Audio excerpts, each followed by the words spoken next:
L'histoire d'une femme extraordinaire, donnant notamment naissance à une congrégation unique dont l'œuvre s'est perpétuée dans le temps.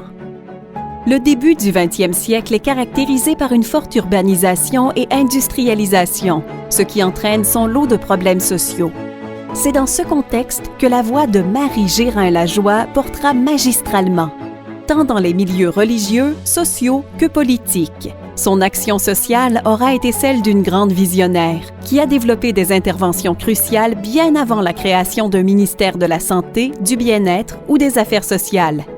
L'aide qu'elle a orchestrée et développée pour aider les immigrants nouvellement débarqués au Québec a été prodiguée bien avant la naissance d'un ministère de l'Immigration.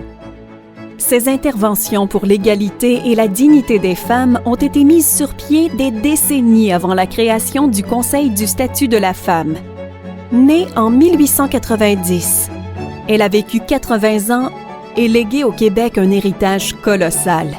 Un héritage marqué par des prises de conscience sociales et un engagement éclairé et soutenu pour l'instruction et le respect des femmes, ainsi que pour l'amélioration de leurs conditions de vie. Marie Gérin-Lajoie était vraiment en avant de son temps.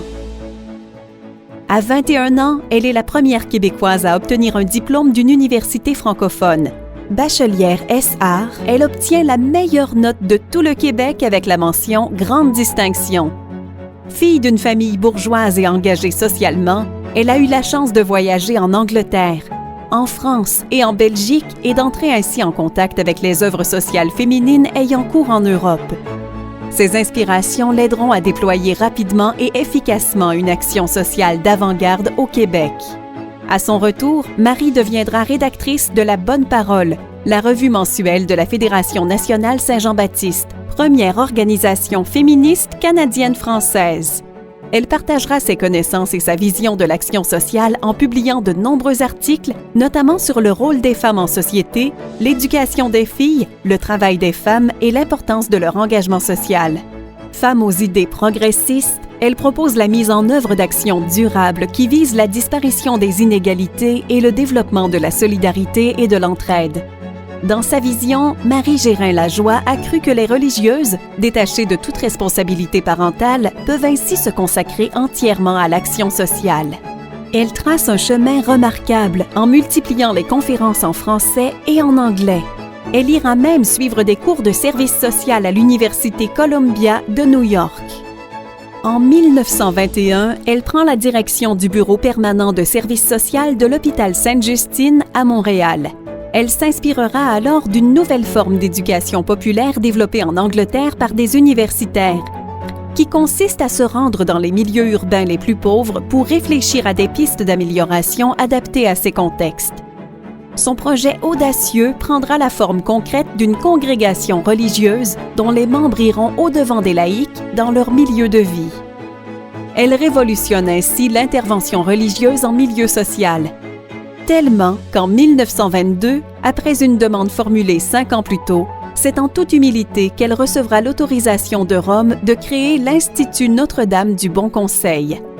C'est à l'âge de 33 ans qu'elle devient religieuse. Puisant son inspiration des Jésuites, elle fut convaincue que l'action sociale catholique était le meilleur moyen de venir en aide aux classes défavorisées. Elle a mis à la disposition du peuple des cours, des secrétariats d'œuvres et des locaux appropriés pour répondre aux besoins des familles dans les quartiers défavorisés. Son influence sur le développement de l'aide sociale sera décisive et durable et aura des répercussions jusqu'à Cuba et en Haïti.